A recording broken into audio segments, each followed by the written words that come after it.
पतिव्रताओं के लिए खबर भेजी गई है। सभी स्त्रियां आती हैं और जैसे ही जल डालती हैं तो पूरा शरीर तो महाराज मनुष्य का हो गया, लेकिन पूंछ नहीं मिटी। राजा ने आदेश दिया, कोई रह तो नहीं गई।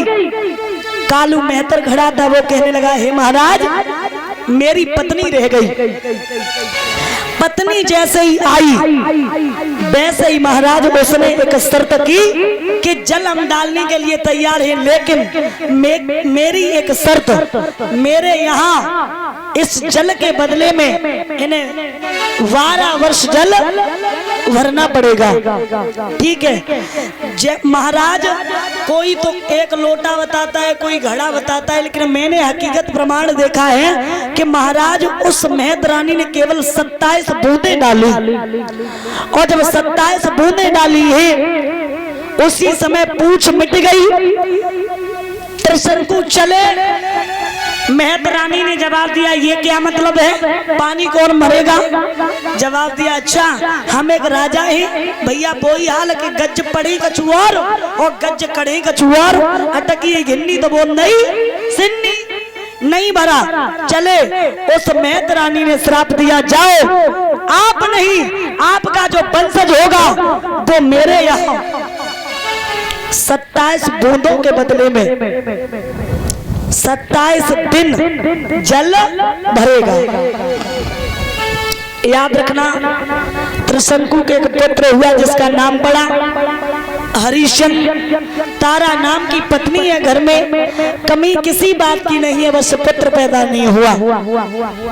रानी एक ही बात आंगन में कहती है कि चाहे पुत्र पैदा हो जाता और जन्म लेने के बाद मेरा बेटा बेशक मर जाता, मुझे कोई दुख नहीं होता।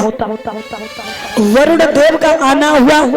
वरुण देव ने जवाब दिया, तुम्हारे आंगन में पुत्र पैदा हो जाएगा, लेकिन तुम्हें उस बेटा की बलि देनी पड़ेगी, तैयार हो? ठीक है। पुत्र पैदा हुआ, आंगन में बधाइयां बजी, इतनी खुशी।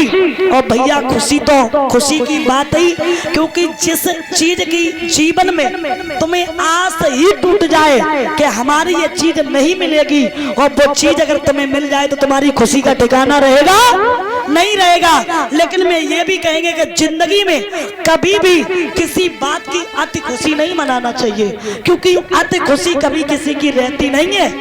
लिखा है कि आंगन में बधाइयां बजी। हुआ क्या? उस पुत्र की खुशी में अरे द्वारे पे बजी बधाई,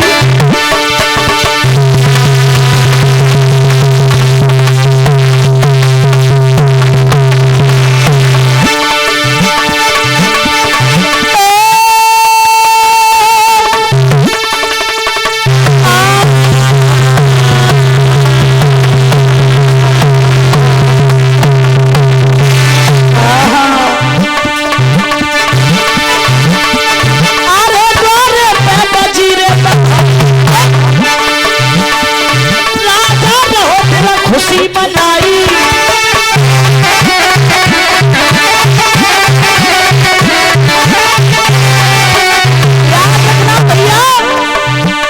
हरिश्चंद्र की वो खुशी ज्यादा देर तक नहीं रही। क्यों नहीं रही? हुआ क्या?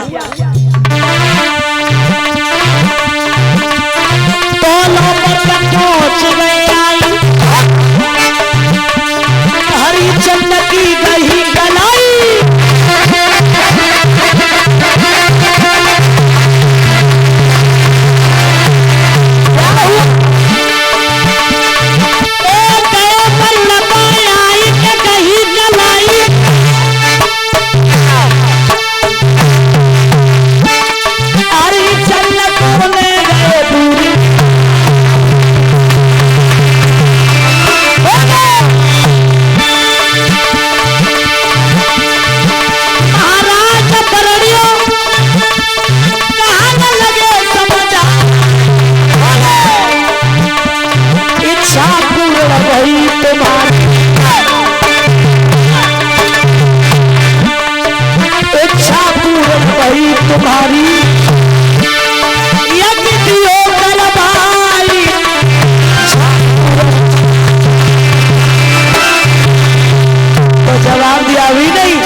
मेरे भैया जवाब दिया अभी नहीं, अभी तो इसकी माँ इसके बिना रो रो के मर जाएगी। 15 दिन के बाद में आना। उसी समय 15 दिन के बाद में आए, अभी नहीं। मैंने ये कहा था जब बेटा के दांत निकल आए तब आना, आप जल्दी आ गए, ठीक है, लौट गए, फिर आए। अरे मैंने ये कहा था ये तो दूध वाले दांत थे, जब दोबारा वाले निकले तब आना। यानी कि बहाना बना बना करके भगाने लगे। अंत में महाराज मना कर दिया, मेरा बेटा घर में है ही नहीं। घमासान युद्ध हुआ, तारा ने युद्ध होते वक्त देख लिया, रोहित को गोदी में बैठा लिया और कहा मेरे लाल चले जाओ, चले जाओ। मैं यही समझ लेंगे कि मेरी कोख से किसी ने जन्म नहीं लिया। बेटा बोली बज जाइए लला मेरे अंगना से रे जमी जाइयो।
मेरे लाल हम यही समझ लेंगे कि मेरी कोख से किसी ने जन्म नहीं लिया। आज महाराज उसी समय रोहित बन के लिए भाग जाता है। वरुण ने श्राप दिया हरिश्चंद्र तुम्हारे शरीर में जलंधर रोग हो जाए, बीमारी हो जाए। हरिश्चंद्र बीमार हो जाते हैं। रोहित को पता चला मेरे पिता ने मेरी बलि नहीं दी, इसलिए मेरे पिता के शरीर में रोग है, बीमारी है।